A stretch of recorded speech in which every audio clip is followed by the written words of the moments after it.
Ladies and gentlemen, welcome to another episode of the Everyman Show. I am Senor John Everyman. You like that, right? Plays into later. Wow, I'm Senor Everyman right now. But I am John Everyman, ladies and gentlemen. We are here celebrating yet another episode for season 5 of the Everyman Show. That's right. Cinco, like I like to say in here. The fifth, F-I-F, episode, season of the Everyman Show. And I am excited because it is a beautiful episode. As you can see right now, there's a lot of beauty going on in here, myself excluded. I'm excluding myself out of that comment. I am. Don't worry about it. It's what they showed me back on Tinder. You're most beautiful. Yeah, and to whatever Tinder allows me to, because when they swipe right, I think it's, I get more right to the left. So shit, I forgot which way it goes now. But I'm sitting with a light crew today. I don't have no Yamari in the background. I'm praying to God, but we've got another John back there to help save the day. Last second hero over here. That's amazing. Like every John playing last second hero. I feel like I was the last second hero right now with my own shit. But sitting with me is my returning guest. I mean co-host. You're not a guest anymore. You're now a co-host. Coming back and kicking this off with season 5. I've got Tammy. Hey y'all. Tammy Unlimited. She is unlimited. No limitations to you, right? Trying to be. Trying, right? Well, you look unlimited and fearless at the same Thank you. time. Yeah.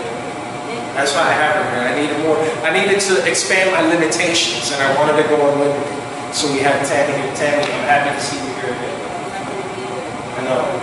You feeling more at ease already with the whole thing? I'm still nervous. Like, you can tell, like, I'm still a little nervous. You're still nervous? But, I'm gotta be. I figured. John, listen, but you know what I just realized? There's a big fan in the background blowing. Can you get that off? Thank you, man. I feel like we're in a wind tunnel. You hear it, right? Yeah. I feel like we're like on a train and shit, and we're talking. And I thought it was on campus. No. Oh, Right? Mad different now. All of a sudden, just like hear things going on. Is this? I don't know where. You still hear sounds? Like I'm crazy, right? Yeah, it's like a river rolling in the back.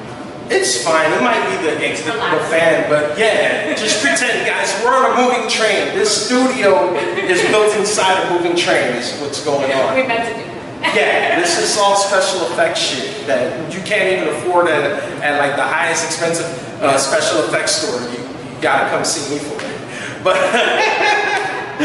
But sitting with us today is a very special guest in my mind.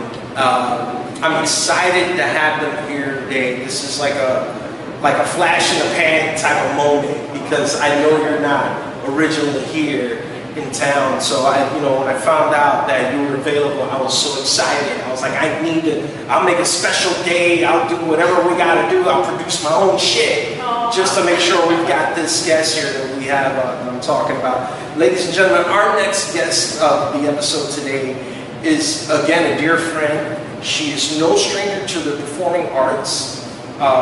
Very well known out here in South Florida, probably beyond. I'm giving you just this little area right now, but I know you have a little more of a broader base in terms of recognition. But our next guest, ladies and gentlemen, like I said, performing artist, multiple aspects of art, which we're going to discuss here in a minute. That's okay. That's what I need to do. That's how I have him up in here, right? She's had her blush He's like, moments. we talk I'm not curse, right? Yeah, Okay. You can invent curse words. Like if you know one that no one knows yet, Like please. margarine. Yeah, guys, we have here a poet, an artist. I believe you work in the fashion world. I might be mistaken there. I'm not sure, but I used to. you used to model. See, I figured, but it's all right. It's a part of the whole thing that is you. But guys, sitting with us, it is my dear friend here, and also a dear friend of the show, Dita Devi. How are you?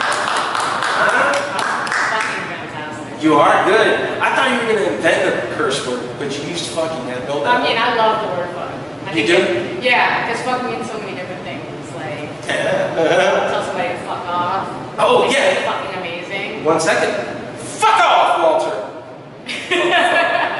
She just kind of said the magic phrase, fuck off, Walter. Look who's calling me, Walter.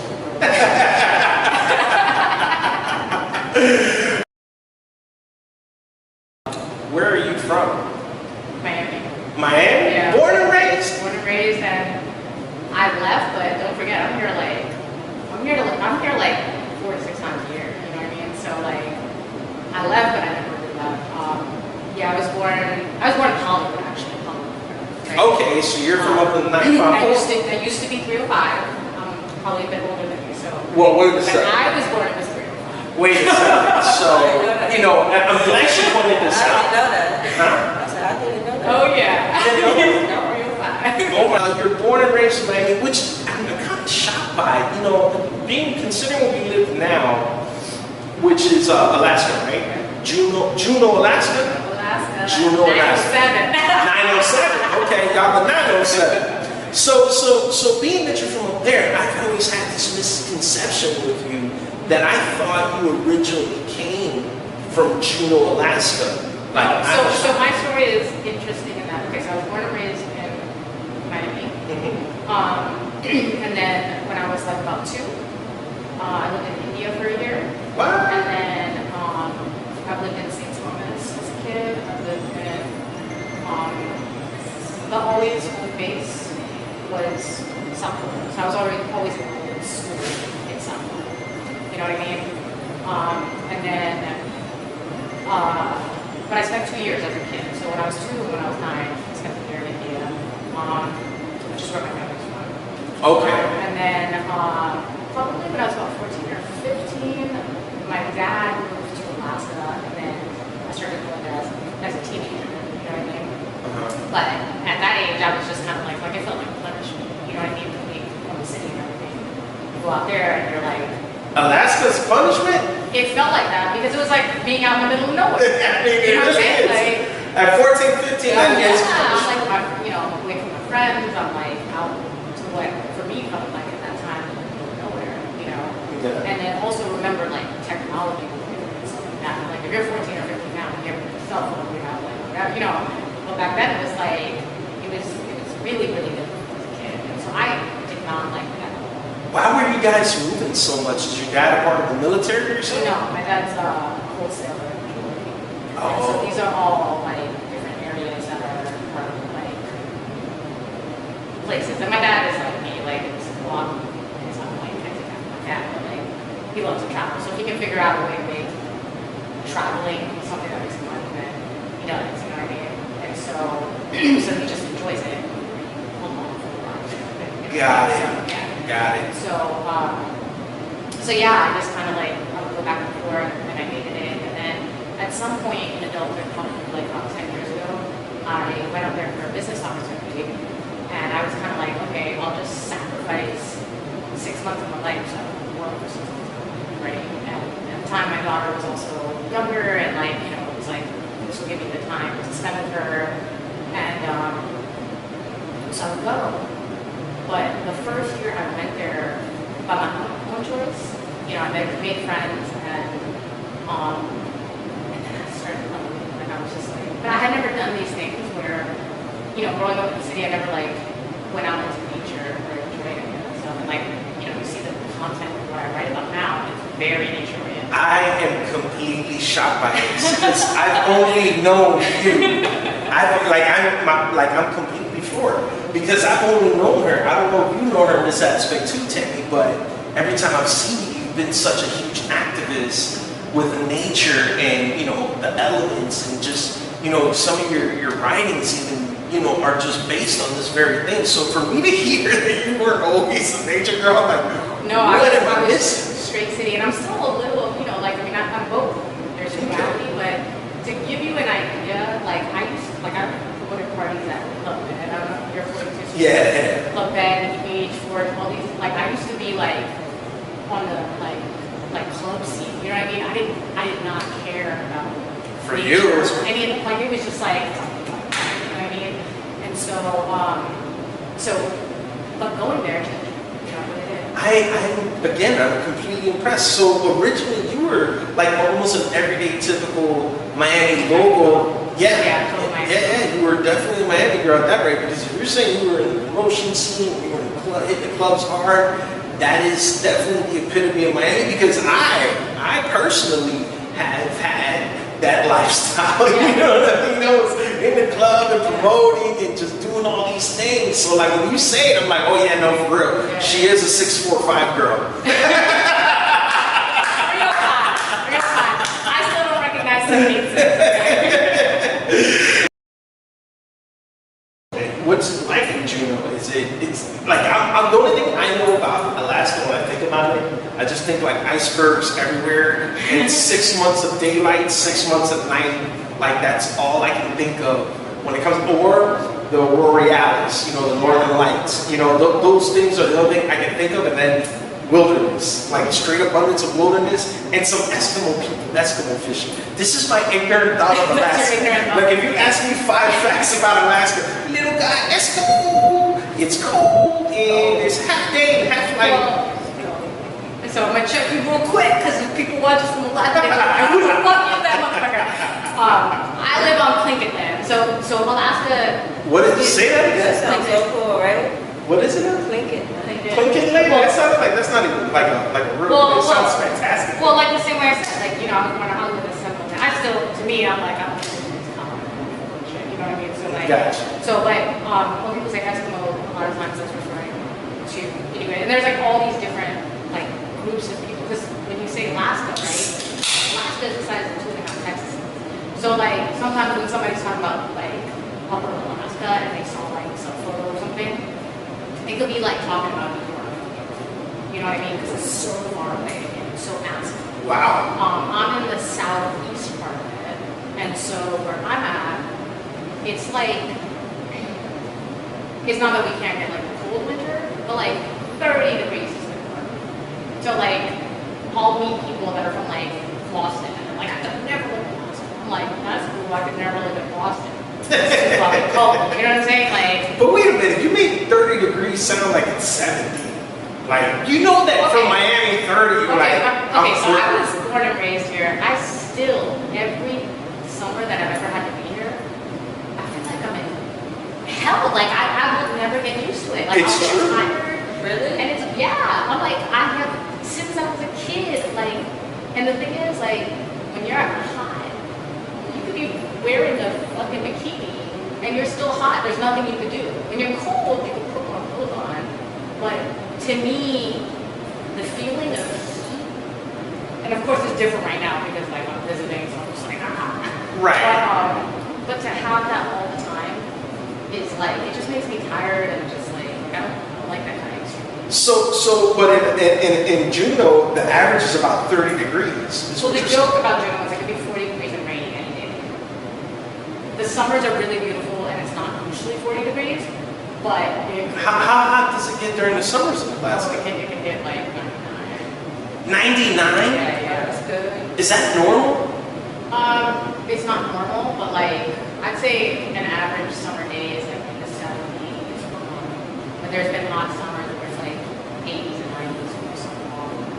Really? Yeah. I've always had this impression, and I'm completely impressed by this, that, you know, I'm always thinking Alaska's 30-degree weather anytime in my head. But I think a lot of people share that. And I think the best way I can put it is like, I don't know if you've ever seen like those jokes about people being like, oh, Miami and Florida, and it's like, I'm Miami and Florida. Like, Right. it's different. You know what I mean? And so like, you look at Florida, right? You go to Florida, and you're like, who are they? You know what I mean? So it's like, and it's not that like the Southeast is separating itself from the other parts of Alaska, they're just so different. You know what I mean? Like, they're It's like, colder up in the north It's- versus yeah. in the south. Yeah, but it also gets hot too. How did you then get involved with nature and being an activist like that? What drew you to that? Because like you said, you were originally a Miami girl, but then you transitioned into just being more about, you know, the earth and the cause and effects and nature in general. Where did you get that discovery for that? So, and I guess I don't talk about this too much, but like, I feel like I had a spiritual awakening, so it was just like, I had a spiritual awakening, and like, I mean, and that triggered a lot of me to pursue art because I wasn't really comfortable with that. It triggered me seeing the world differently. It triggered me seeing it differently, and it also triggered me having. We can get real deep in this right now if you want to. Hey, the mic is yours. Well, you know, I think like part of personal growth is understanding who we are, like who we are, and all that stuff. I have very narcissistic traits, and so I'm gonna have fucking shots fired up at this. Like, I proudly say it. I'm a narcissist, and I'm okay with that. You know what I mean? Like, I love it. what? I love it. She says what's on her mind. but basically, you know, we have this terrible image of what narcissism is, and it can be. I was going to say, explain. Well, it can be very awful, and you know, and like I said, I can probably say, you know, I was a Miami girl. I'd be like, motherfucker, ask me if I wanted to buy, if they want to buy me a drink, and I'd be like, I want a bottle, and a bottle would show up. You know what I mean? Like, it was like I would use my ways of like just in a very mean and like give me this, give me that type of way, right? Yeah. But today, I can proudly say that I'm aware of the influence that I have. Sure. And I use that for platforms that matter to me. I use that for topics that matter to me. And I use it for things that are expansive, not just for myself. And I try to provide platforms for other people to do things that I'm aware that if I was like, oh, don't be narcissistic, right? Be like this or be like that. It's like, no, you know what? Maybe we teach women of color that you're not supposed to embrace yourself or be whatever, and that like that's fucked up. You know what I'm saying? That's true. So if that makes me a narcissist, I'm a fucking narcissist. Listen, I mean, you're sitting at the Everyman podcast show. I am John Everyman. That's about as narcissistic as one can be, right?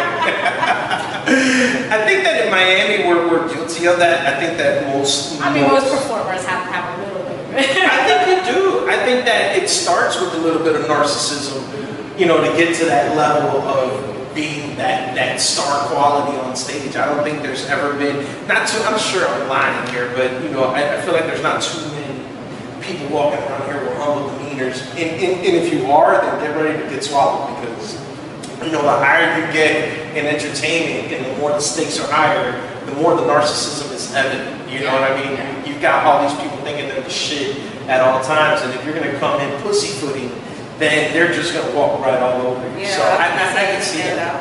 Huh? I was going to say you stand out like a red. You Yeah, stand out. Like yeah. they come from But you have to. They do come for you. Yeah. They come for you regardless. They try to test your Hey, They gonna what's test that your saying? What's that saying? I think it's heavy is the head that wears the crown. You know, so it happens. You know, but I can feel you with what you're sharing there. But do you remember that moment? I mean, because I feel like we haven't gotten to that. But do you remember that moment that changed it all for you to go from this, you know, this So I had like a true spiritual awakening. Like, I'm not going to get into the whole story because I'm not shit crazy. Well, that's fine. I'm Listen, aware enough to know it sounds crazy. no, that's fine. Listen, you're on the perfect show to sound that shit crazy, because that's all we sound like. Yeah. So I went to Puerto Rico and I went to Olympic rainforest, and when I hiked up, you know, like, and at that point I had memories, like childhood memories of Olympic. It was like when I was a kid, my dad would like go to Puerto Rico for vacation, and then there was one time that like I got to go to the rainforest and they had to go frogs and geese, and I was like, so it was like kind of like this thing I wanted to do as an adult that was like a childhood memory, right? It wasn't because like, oh, be in nature. I was kind of getting there to where I like nature more, but I mean, I was going to Puerto Rico to party at San Juan, so you know what I'm saying? So it wasn't like, oh yeah, whatever, right? But so I went and I swam, you know, like water and everything, and I remember like I wanted to kind of dry off, and I was just sitting in the sun, and I remember just feeling really like this incredible bliss, like incredible bliss, right? Like, but it wasn't like at that point that I was feeling it. But that night, I was supposed to go out and dance with friends and stuff, and I was just like I felt so good, but I also felt so tired. But it was like good. It was like almost like I want to like just sit in somewhere for a while, right? Right. And that night, I stayed in, and I changed my flight to go back to Miami, and I some reason I had this idea, right?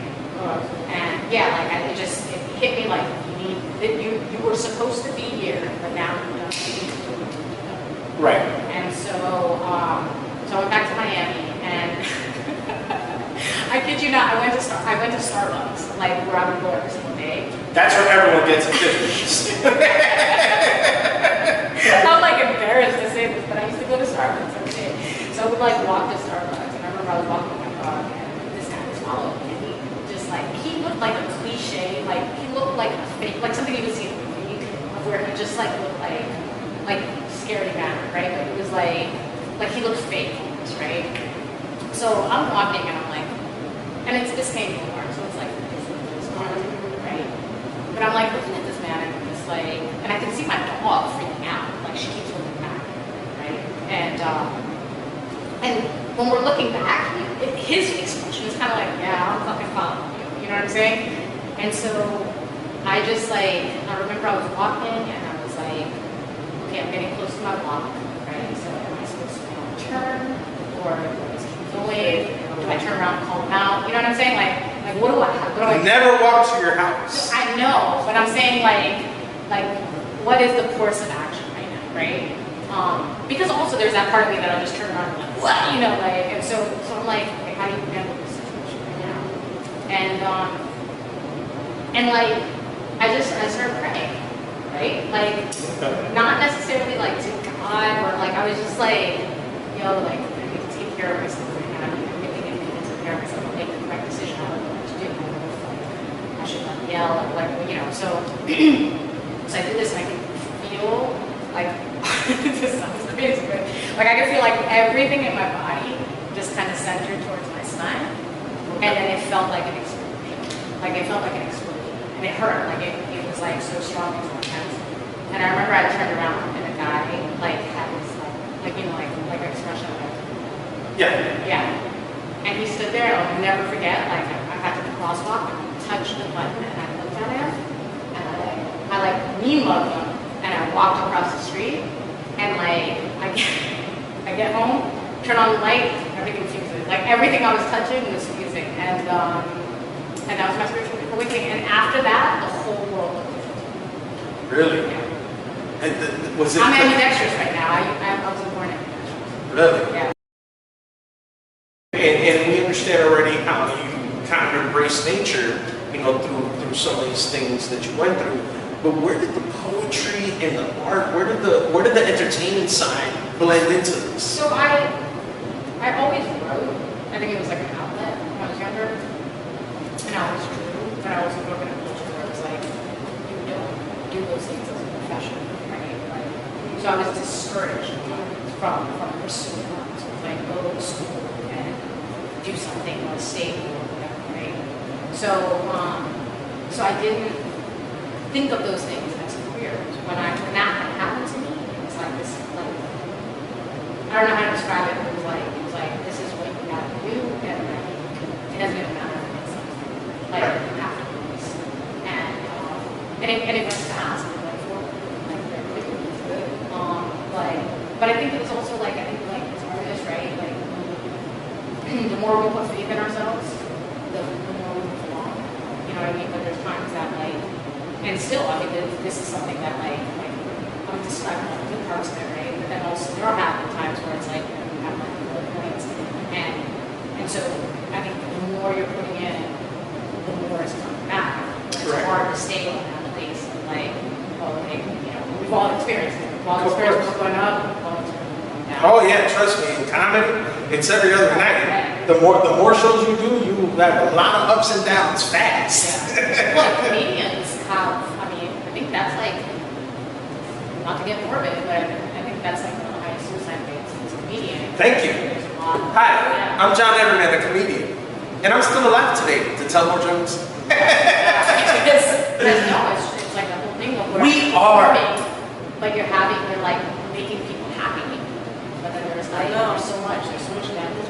But I hadn't really performed, and then I remember when I started doing some of my harder, I actually wanted, because my art, my painting was not very, you know, it was a little bit of a raw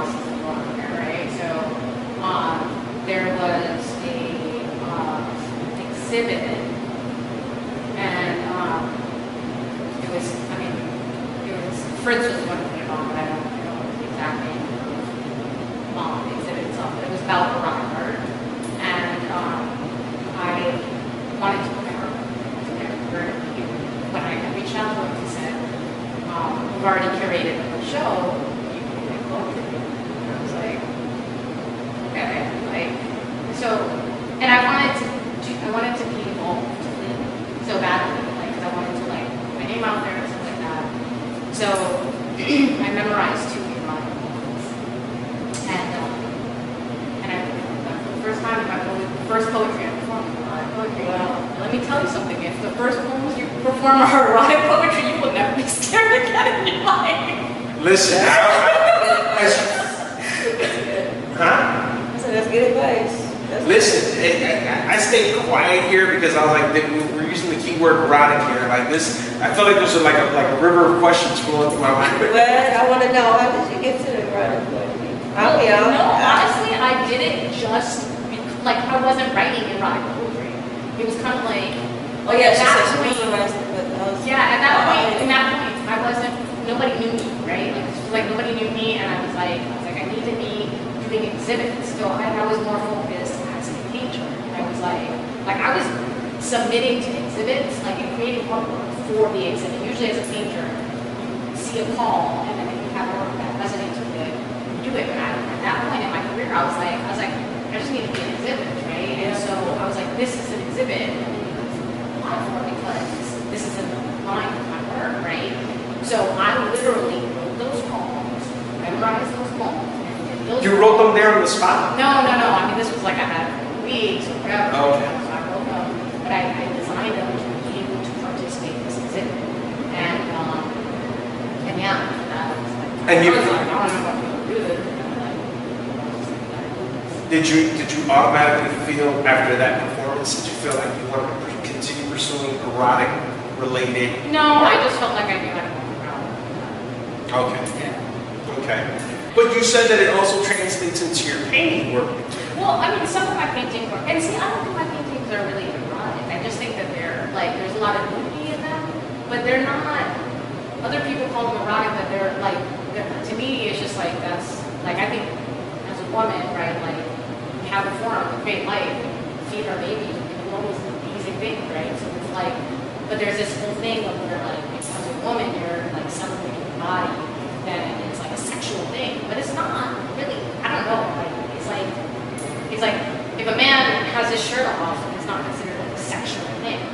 Like, for women, everything about us is sexualized. It's not that we're sexualizing it. And if we're looking at it and being like, this is what makes me strong, like, you know what I'm saying? Like women have breasts, like, whether they're small or big, you know, whatever shape they are, but like, that, there's a certain power of fucking having breasts.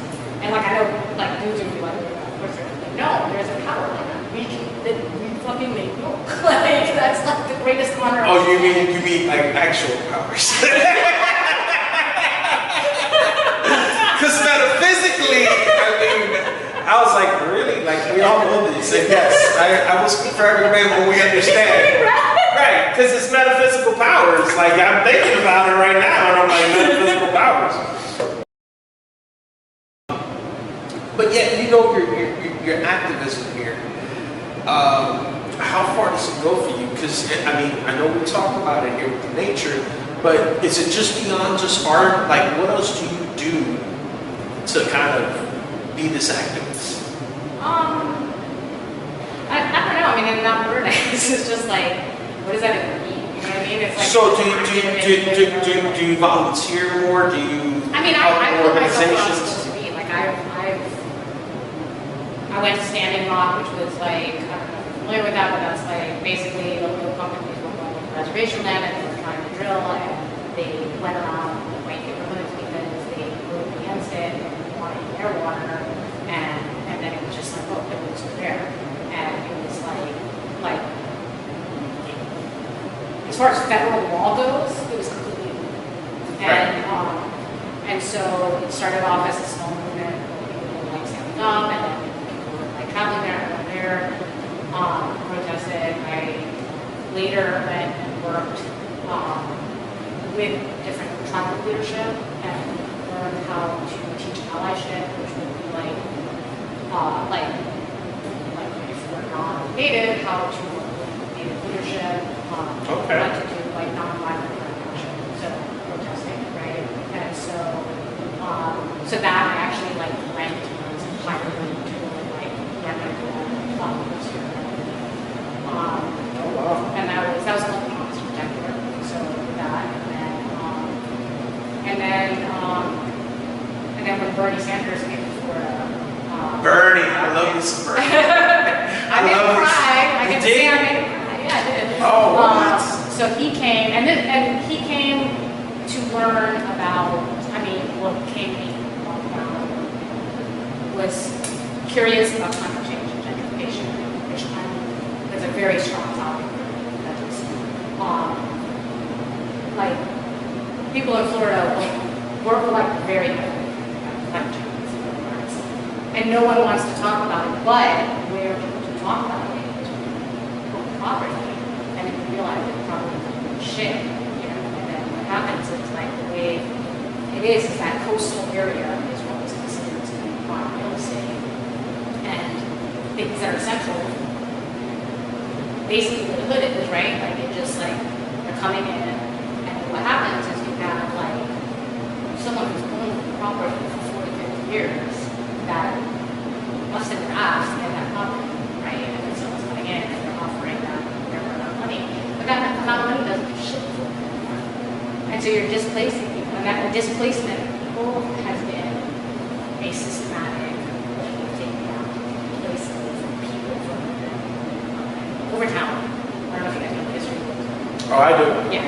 So like, yeah, exactly. So over town, I mean that's like that town is like one of the like most hurtful things that's happening, and then you see it happening as well. And it's been happening. Like I mean, shit.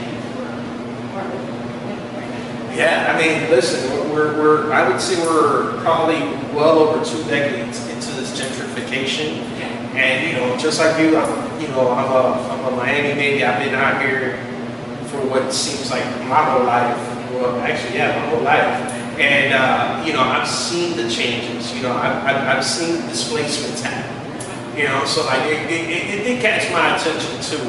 You know, did it bother me in a sense? You know, and maybe I'm shaming myself here in a sense, but it didn't really catch me. You know, I was so distracted in my own world in that systematic behavior that you're just, this is kind of happening under your feet. You know, it's funny, I was going to ask you, you know, what is it that really kind of bothers you, I guess is the best way to say it. And I'm assuming it must be this gentrification and displacement. It's the systematic aspect of it. Like if you grow up in a household where your family owns that property and you are used to someone owning property, you grow up seeing the world differently. Yeah. You know what I mean? If you're not worried about rent, you're growing up in a different set of mindset. Yeah. And like Overtown was thriving. Like that was an affluent neighborhood. It was. You know what I mean? So when you take an affluent group of people and then you're all of a sudden like, oh, just like do whatever, and now you don't have roots to where you're growing up, then because when you have roots to a place, that's a whole other thing too. There's a lot of pride and memory and you know, foundation that comes from that roots somewhere. And you displace people to now start new. That becomes a generational thing. Yeah. And that's the thing, is that with the minority in this country, there's always this like, it's like we talk about generational trauma, but every generation gets traumatized. There's a new trauma, and so there's like these generational traumas that are from many generations ago, but then each new generation, instead of being in a place where they can heal from the trauma that's from the past, they're like catching up to the trauma that's now inflicted on them. And it's a lot of things. It's the prison system, it's a lot of different things. There's all of these things that are going on right now as we speak that they're fucking insane. And they're things that in like 50 years, people will be like, oh, there was this thing that was happening. It was so racist, it was so fucked up, it was so Almost barbaric. in a sense. barbaric, yeah, absolutely. Yeah. You know?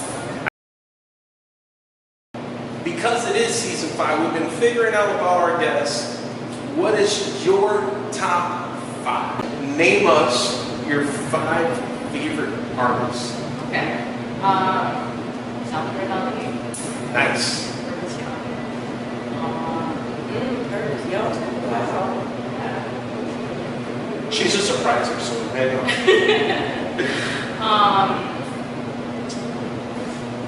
Picasso, I think. Nice. I like, so not a specific artist, but then I said Dali, but I like the surrealists, like, just like surreal, things like, I do love Boston. Nice. Nice. And, You got one more.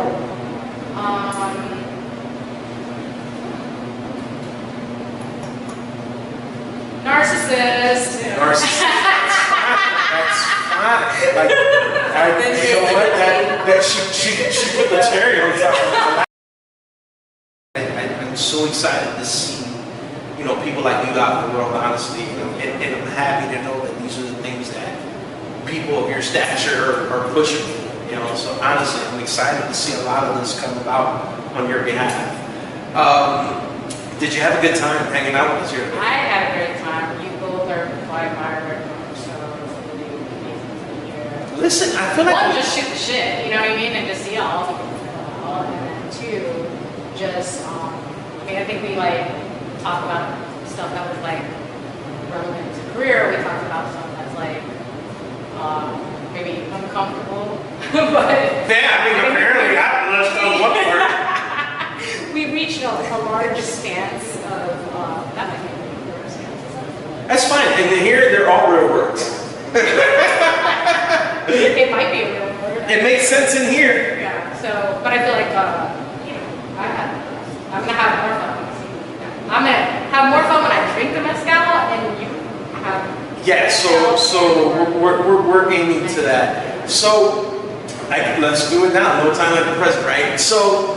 You came recently from Mexico before we talked. I know that you had took off to Mexico with our dear friend Alexa.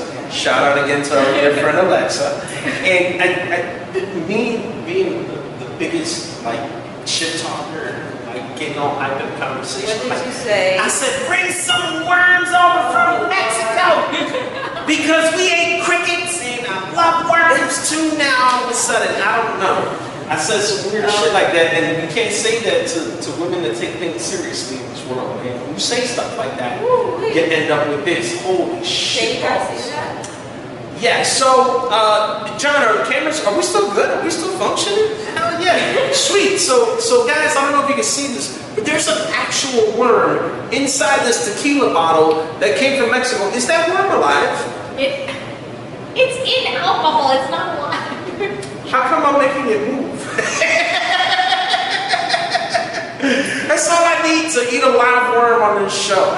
Like, this is crazy. Y'all seeing this? This is like real shit. Like, I'm not fucking around. So what we're gonna do now is, since I opened my big mouth, we're all gonna take a shot of tequila. You don't have to take a mezcal. What's the difference then? I thought it was. I think it's a different blend. Okay, but it's not tequila. It's not tequila. I would say probably it tastes like tequila, but it's smokier and it's not spicy, but it does that thing here. I mean, I guess it does too. Burns I like chest. mezcal and I don't like tequila. Give it a little burn. Yeah. First of all, let me thank Tammy. Tammy, thank you again for being here. You are so cool. You look cool. I love that she's got the whole glasses and everything. I feel like I'm on all out here. Yeah, no, don't worry about it. What this is a subtle notice to me that the Everyman podcast show will one day be taken over by Cynthia and Tammy, and then I'm just going to be booted out because you can't have 2 shade wearers. You got to get one out. And, you know, you always got to do about a rule of ugliness. So apparently I win. I got to go. So you need something more appealing to the show. So, you know, Cynthia and her, that's what's going on here. I'm axed out. But Tammy, thank you so much for being here. I'm having so much fun with you being here. We got to thank John for helping me man all this stuff behind me because I don't know what's going on there. I don't even know who you're filming. We could just be talking shit. It's happening. Trust me, it's happening. Dita, thank you so much again for being here. Would you like to share with the folks some information where they can follow you, check out some of your stuff? Like, what information do you got for us? I'm on Facebook, and I'm probably like spend more active on there. I'm on Facebook as Dita Devi, it's DITADEVI. I am also on Instagram, and that's at Dita Sharp. So that's DITASHARP.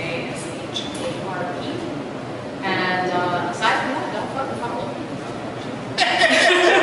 She means literally. I mean, if she can cut you on social media, that'll be awesome. Guys. But as we say thanks, I'm sorry. No, go for it. Thank you to you for inviting me to the platform. And we try. We try. Doing such an amazing job and really curated so much of my thing.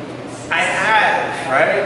But make sure you guys give us a follow on social media. It's Everyman Podcast Show on Instagram. It's Everyman Podcast Show on Facebook.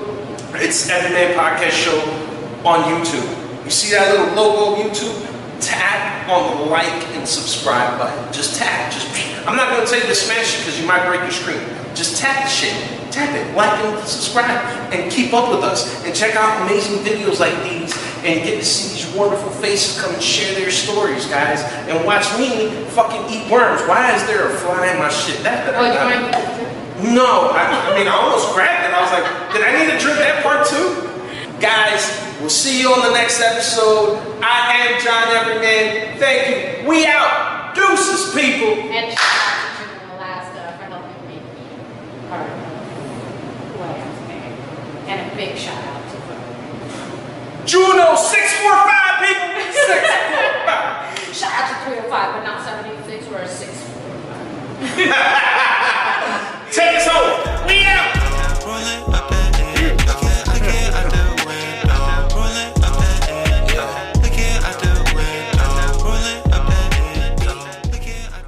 Notice that the worm isn't there. I was able to manipulate the situation where we didn't have to all get refrigerated. You can see the worm, right? So I want you to see it. The worm is in there. God, Jesus. Pa arriba, pa abajo, pa adentro. Good